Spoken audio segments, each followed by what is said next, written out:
Today we are going to cover two subjects. The first is a video I noticed on Instagram that I think is of the utmost importance. Now the video comes from the WBA or former WBA World Heavyweight Boxing Champion Lucas Big Daddy Brown.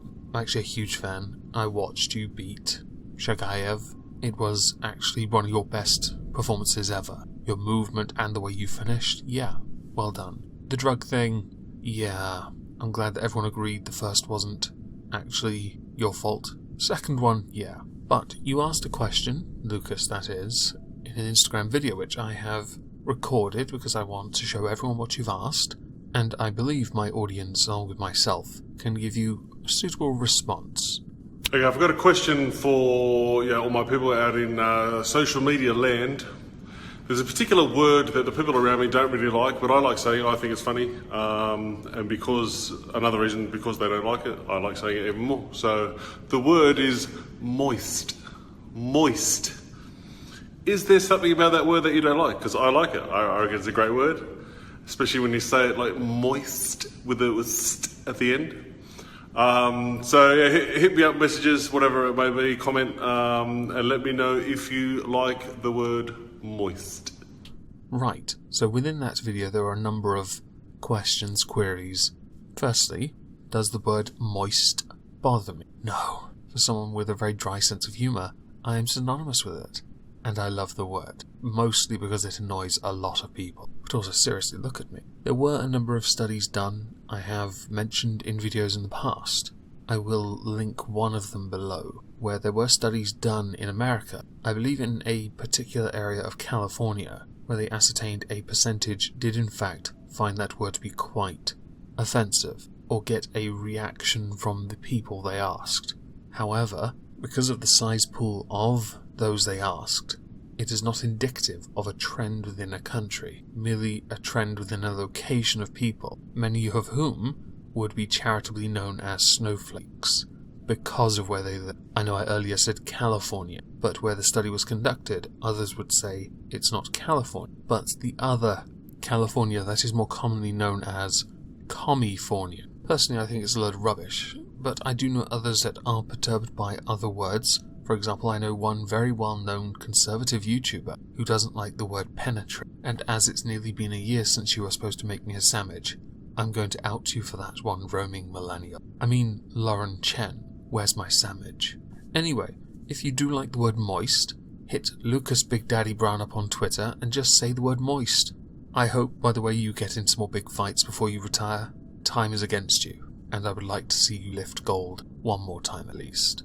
So the other subject we're going to cover is one that started over the weekend and came to a somewhat climax today. So as many of you know, last Monday Theresa May, the Prime Minister, postponed the meaningful vote for MPs on the end Brexit deal. This sparked outrage, and understandably so, but at the same time, I understood it. I think we all do. She was never going to get it through Parliament, and she had spent the better part of a week with debates ongoing, two that had yet to happen, which gave a clear indication she was not going to get it through Parliament.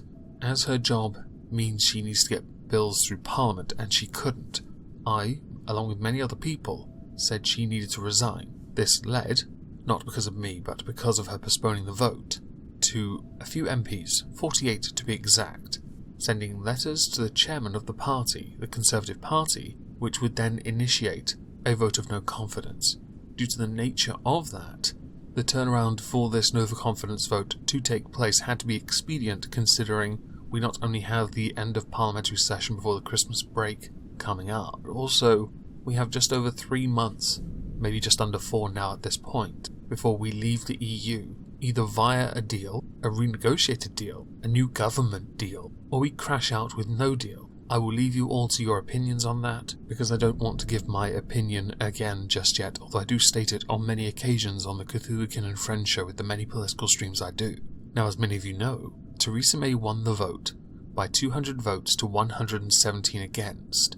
This showed a huge divide in her party. It also showed that the Leave campaign within her party, the extreme rightists, the far right, had while a sizable amount of votes, not enough to actually get rid of her, and I think that was always the belief they wouldn't be able to. Although Theresa May did make concessions including her not standing for re-election in 2022, if she even makes it that far. This meant that it was highly likely Theresa May would not table the bill that she was going to bring forward for the meaningful vote to take place on the end deal. Many MPs are rightly outraged by this, and she has been flayed in Parliament because of it. Her intention was to meet with EU leaders, many of whom are remarkably weak, but still influential enough because of the size of their economies that she needed to get a reassurance on the backstop for Northern Ireland, which we're now going to address quickly before I continue with the story. Today it was leaked that accidentally somebody was holding some paperwork which included references to the backstop. Here's a picture of it. Oops, that wasn't the smartest thing you could have done, was it? Now and back to the story, during the many meetings Theresa May had, Jean-Claude Juncker made a few statements. I'm going to play one of them now. Mrs. May, this evening, and I have to say here in the Parliament, as I did say before in this Parliament, the deal we have achieved is the best deal possible. It's the only deal possible. And so we cannot... There is no room whatsoever for renegotiation. But, of course, there is room, if used intelligently, is room enough to give further clarifications and further interpretations without opening the withdrawal agreement. This will not happen. Everyone has to know that the withdrawal agreement will not be reopened. The big problem, of course, is the backstop for Ireland. We have a common determination to do everything to be not in a situation one day to use that backstop, but we have to prepare it. It's necessary. It's necessary for the entire coherence of what we have agreed with Britain, and it's necessary for Ireland. Ireland will never be left alone.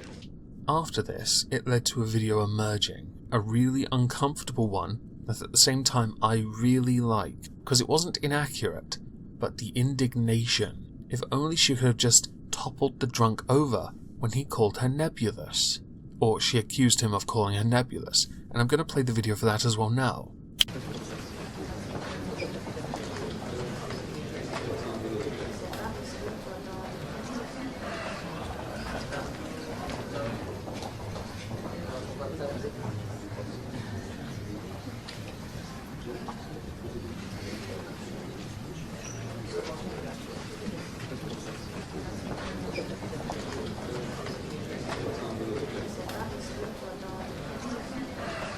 I'm really starting to enjoy this.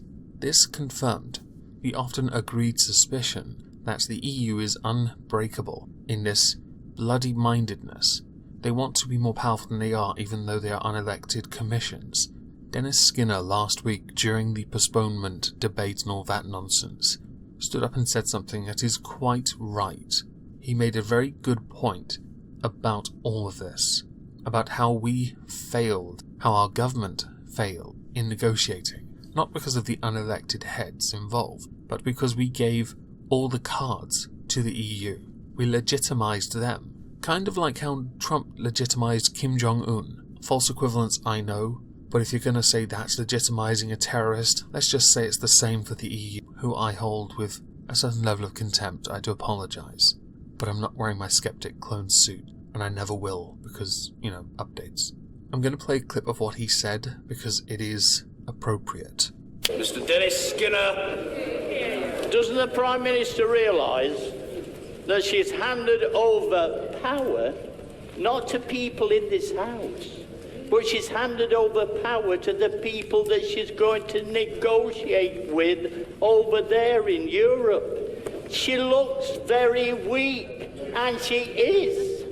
The power that they want is to be able to demonstrate to every other country that might be thinking about getting out of the EU, this is handed over them the power to be able to demonstrate that that's what Britain is doing.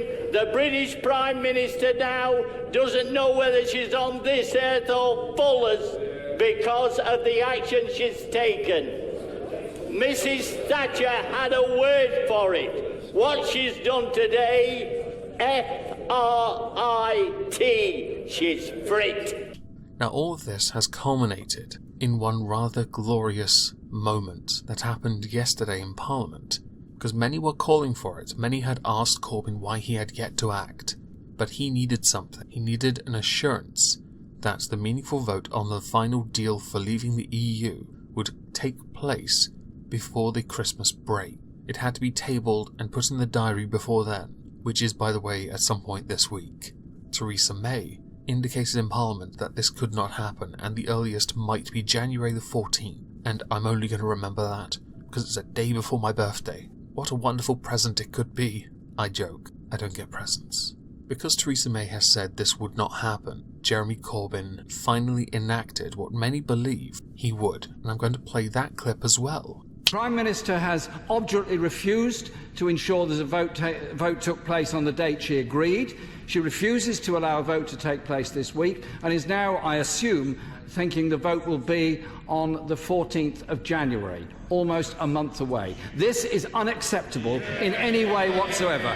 So, Mr. Speaker, as the only way I can think of ensuring a vote takes place this week, I am about to table a motion which says the following: that this House has no confidence in the Prime Minister due to her failure to allow the House of Commons to have a meaningful vote straight away on the withdrawal agreement and framework for future relationships between the UK and the European Union. And that will be tabled immediately, Mr. Speaker. Thank you. Thank the Leader of the Opposition for what he's said.